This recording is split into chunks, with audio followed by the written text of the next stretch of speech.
Mga kaibigan, sa ating provincial updates, isang makasaysayan ang mangyayari sa bayan ng Katayngan, Masbate. Bakit mga kaibigan? Ito ang sinasabing walang kalaban, unopposed na 36 barangay chairman sa bayan ng Katayngan. Sinasabi mga kaibigan na nagkaroon ng isang magandang pag-uusap ang lahat ng mga kandidato sa iba't ibang partido upang magkaroon na lamang ng isang kandidato upang lalo pang palakasin ang pamamahala sa bawat barangay sa munisipyo ng Katayngan. Mga kaibigan, sabi nga natin, ito ay maaring kinalabasan ng tinatawag nating natural consequence ng demokrasya sa munisipyo ng Katayngan.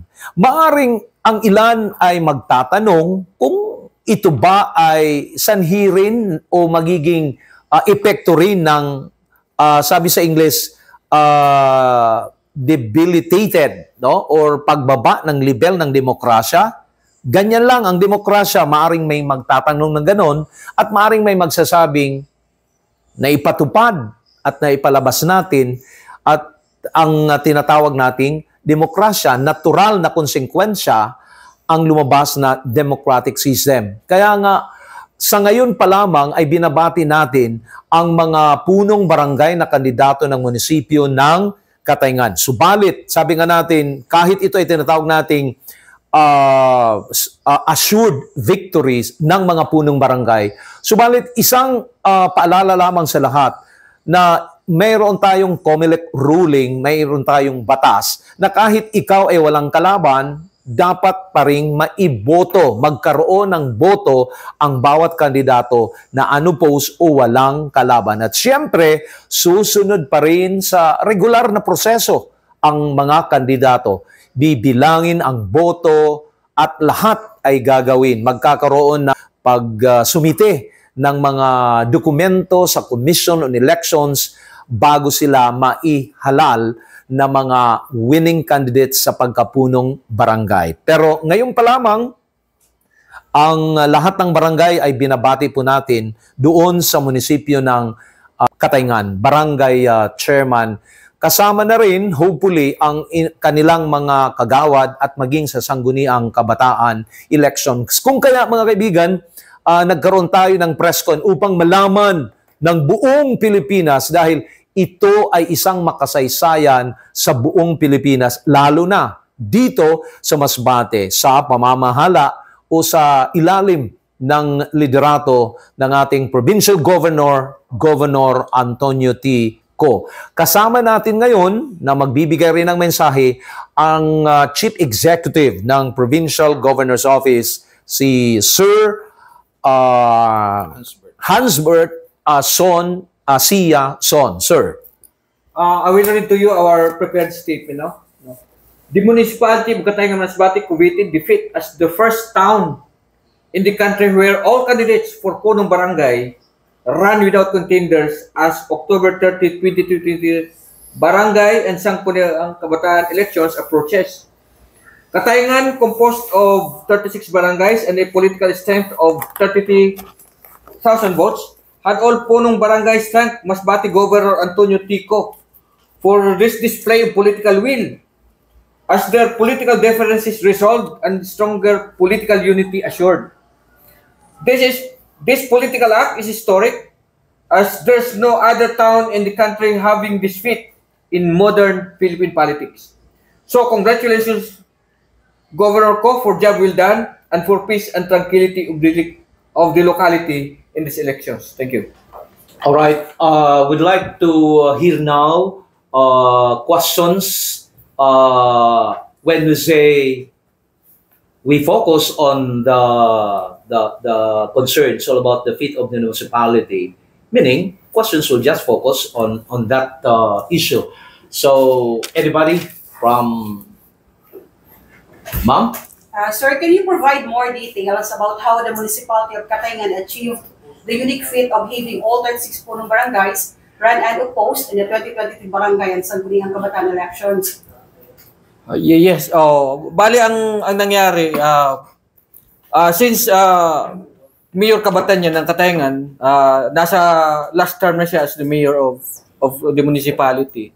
Binigyan niya si governor ko ng pagkakataon na to resolve the political differences kasi lahat ng mga political leaders diyan ay under the wings of governor ko and Mayor Cabatanya. Kinausap ni Mayor Cabatanya si governor ko na sa kanya na lang makipag-usap ang mga barangay officials na gustong maglaban, no? As po ng barangays. What happened was, nung kinausap na ni Gob yung mga candidates ng punong barangays, given na yung mga gastusin, siyempre magkikreate ng political animosity among the villages, kinausap niya na kung pwede, para ma-unify yung political forces dyan sa mga barangays natin, others, kung sino ang gusto mang-withdraw, tutulungan ng nakaupo or kung sino yung matitira. So may tinatawag din tayo mga power sharing na for the next election, ito naman yung mga punong barangays na nag-withdraw or candidates for punong barangays na mag-withdraw, ay siya namang kakandidato muli. Din magbibigay naman yung mga kandidato ngayon. So, as of today, ang last na barangay na nagbigay ng kanyang withdrawal is Barangay Mintak. So, yun ang last na barangay na lang na natitira. So, mga 2 days before elections, almost actually all the barangays of the municipality of Katayngan had already po ng barangay candidates without opposition or contenders. Thank you, sir. I'd like to add also, this is a rejoinder on sa mga sinabi ni Sir Ansbert. I think there is a COMELEC ruling and there is a law on that na the candidates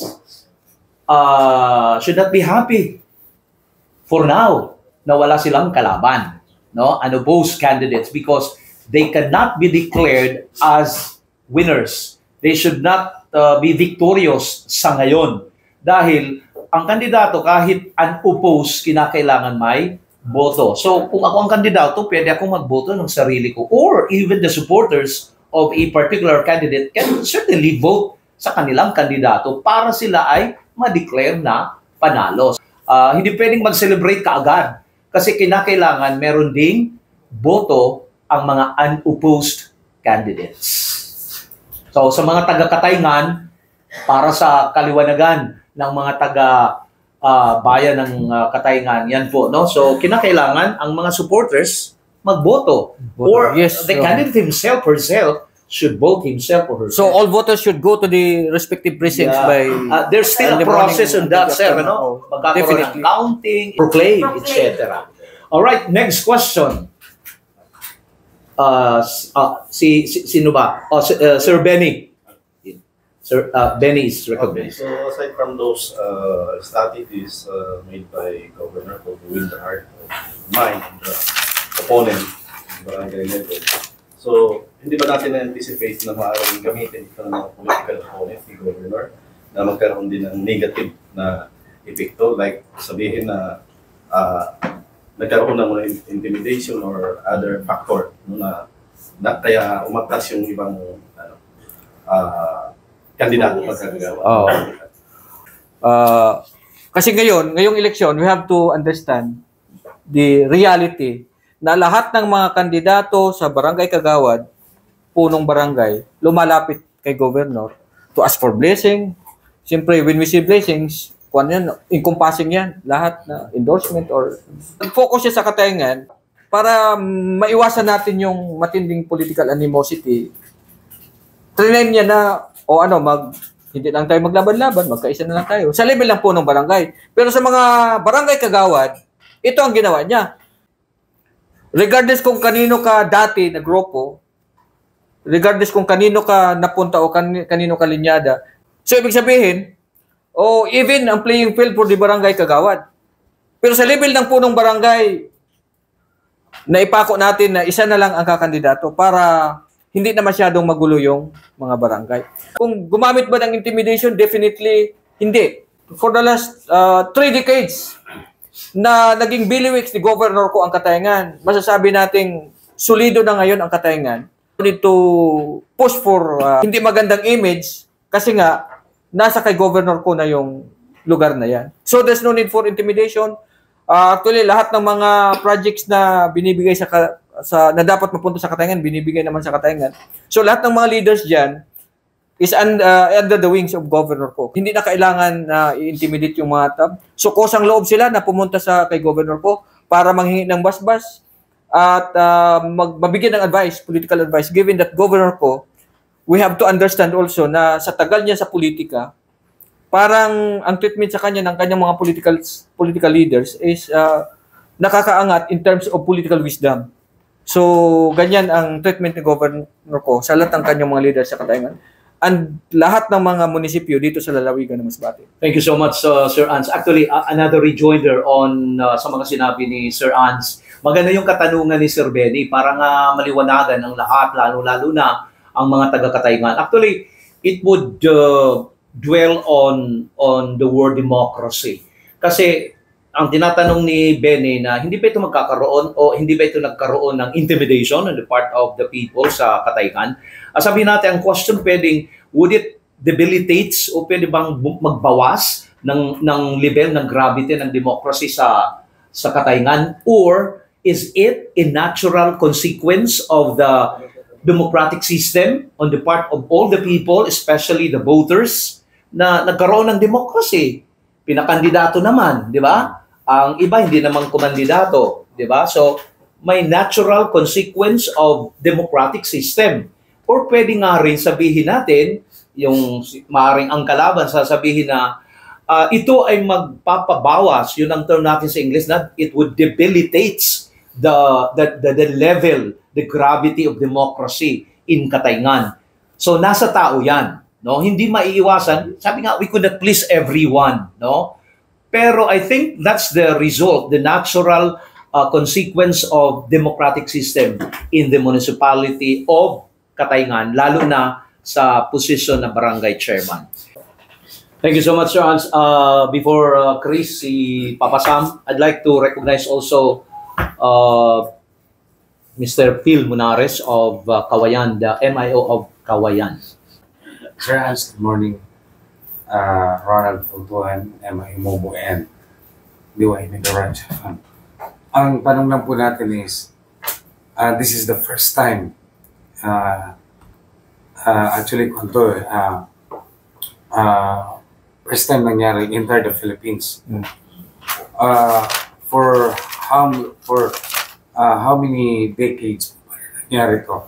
Or this is the first time or actually mas tingnan natin yan sa level ng nung pagka-implement ng Local Government Code of 1991 kasi yan yung basis ng mga posisyon na pinaglalabanan ngayon. So definitely, from then on, ito na lang ang first time na ang barangay, wala nang naglalaban-laban sa punong barangay. Good morning, Sir. Peter Corpus po, ang designated MIO ng PUB Corpus. At the same time, Editor-in-Chief ng Chronicle News and Public Affairs. Confirming your story, Sir, na sa mga barangay na nag-uusap sila, as a matter of fact, may 3 barangay din sa PUB Corpus na unopposed din ng mga barangay captains. So, speaking sa sinabi nyo kanina na Katayngan, is it only Katayngan? How about the rest of the municipalities we have? May certain drive din ba ang governor na mapat yung ganyang problema? So, sa ngayon, given na ang time element ay mga 2 days na lang before elections, depende rin sa gusto ng mga contending po ng barangays, no? Kung gusto nila na mag-ayos sila at this time, pwede rin matulungan, pero sa tingin ko parang wala na, futile attempt na yan na ma-resolve pag-ibig na ako. Pero saludo pa rin tayo sa mga barangays, yung mga contending barangays na nag-uusap-usap na lang sa level nila na para i-resolve na yung kanilang political differences on their own level. We had an opportunity to have an interview on behalf of the provincial director, the public information officer, Major Tino, and even the COMELEC supervisor, Attorney Albert Cañares, and they told us, the provincial information office, that the COMELEC and the Philippine National Police are 99% ready for this upcoming barangay and SK elections, and the situation is under control. No?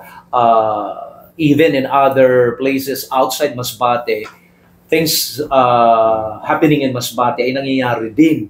Kaya sabi na ito ay kontrolado na ng Philippine National Police, especially that the Philippine National Police now is having an implementation of this program, Revitalize Police sa Barangay. Now, during election, kapag may mga pangyayari na kinakailangan, may report ka agad. Usually, ang anong ginagawa natin, nagbablatter tayo. With the presence of this policemen, may designated area, not inside the polling place, they could report immediately sa ating mga kapulisan itong sa programa. Kasi ito ay isang, according to the provincial director, isang best practice sa Davao. Nung siya ay provincial director pa ng Davao, ito ay ginawa na nila. So napakadaling masolusyonan ang lahat ng mga sitwasyon like this. Revitalize police sa barangay. No? So it's a matter of clarification on the part of the PNP and the COMELEC. Sir Biguas, then Jess. Sir Biguas, Chris. Sir, historical o history na rusad na munisipyo na mga kandidato sa barangay. Murang kontra. Yeah. Kago sa dinin na pribileyo, na yan ang panangganan sila. Nano po gayon ang pinaka-konkreto ko, pinaka-hidarom na paliwanag sa inyo. Tulad na nasabi ko, ang katayangan ay isang political bailiwick ni Governor ko. Kaya naniniwala tayo na yung pagiging bailiwick niya for the last 30 years ay nananatili hanggang ngayon. At ito ngayon ay expression ng kung gaano lakas si Governor ko sa munisipyo na yan in terms of political, sa lahat ng mga political excesses na nangyayari dyan. So, ganun lang. Mahal ng mga taga-Katayangan si Governor ko, kaya naniniwala ang mga taga-Katayangan sa liderato ni Governor ko, kaya wala nang labanan ang mga punong barangay sa town na yan. Another question, follow-up ko lang dun sa question ni Sir Trisda. Would it be nagkaroon ng inadequate representation of other candidates or contenders? Yun na lang daw, paring isang katanungan na gano'n. Inadequate representation. Sir? Actually, nung mag-start ng filing ng Certificate of Candidacy, may mga barangay na kumpletong yung line-up. Ano? Kaya lang, all of them reach out to Governor ko para manghingi ng blessings, kung hingi ng advice. Ang ginawa ni Governor is to call them all. Tapos, ngayon pa lang mag-usap-usap na kayo kung ano yung mga programa nyo sa barangay para isang kumpas lang tayo, i-harmonize natin lahat. Then, isa na lang kandidato natin sa punong barangay. No? So definitely, agreed naman lahat, kaya wala nang labanan ang punong barangay. Sabi ko nga, sa mga kagawad, ay nag-sharing na lang yung mga, kumbaga, panalo na ng mga barangay chairman para matulungan yung lahat. Hindi na yung kanyang dating linya, but all of the barangay kagawad na kandidato sa kanyang barangay. How about the SK? Oh. How about the SK, sir? May kalaban mo mga SK? Meron pa din talaga. Barangay chairman. Barangay chairman, punong barangay lang. Ang barangay kagawad meron din. So ito ay panalangin para sa darating na eleksyon. In the name of the Father, of the Son, of the Holy Spirit. Amen.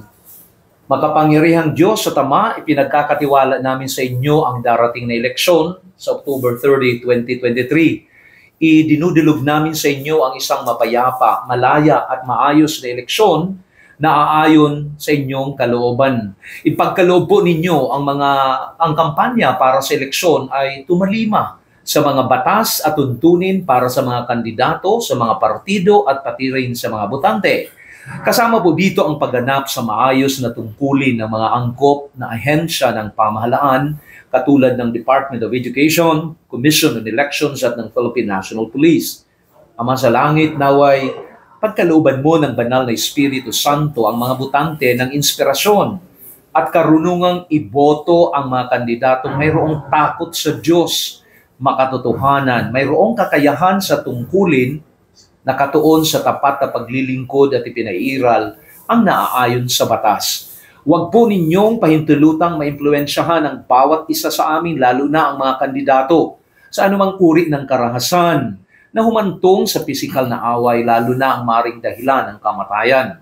Gabayan mo ang bawat isa sa amin, lalo na ang mga kandidato, sa barangay at sangguniang kabataan, eleksyon tungo sa pag-unlad ng aming bayan, lalong-lalo na ng Masbate, sa pamamagitan ng platapormang magbibenepisyo ang mamamayan. Panalangin namin, Ama, na pagkaisahin mo ang mga kandidato tungo sa layuning mag-aangat sa tao at sa lugar na kanilang kinabibilangan. Ang lahat ng ito, idinadalangin namin sa pangalan ni Jesus. Amen. Name the Father, of the Son, of the Holy Spirit. Amen. So at this point of time, on behalf of the Provincial Governor of Masbate, Honorable Governor Antonio T. Co, and of course, the spokesperson of Governor Co, the Chief Executive of the Provincial Governor's Office, si Sir Ansbert Siazon. Kami po ay nagpapasalamat sa lahat ng miyembro ng print and broadcast media, the Tri-Media, for your presence in this press conference right here at the Provincial Capital, Masbate. Sa inyong lahat, good luck everyone sa inyong trabaho, sa ating trabaho, at tayo po'y magsasama-sama pa, magkikita-kita pa sa mga darating na araw, say, conference, get-together, etc. Maraming salamat po. God bless everyone.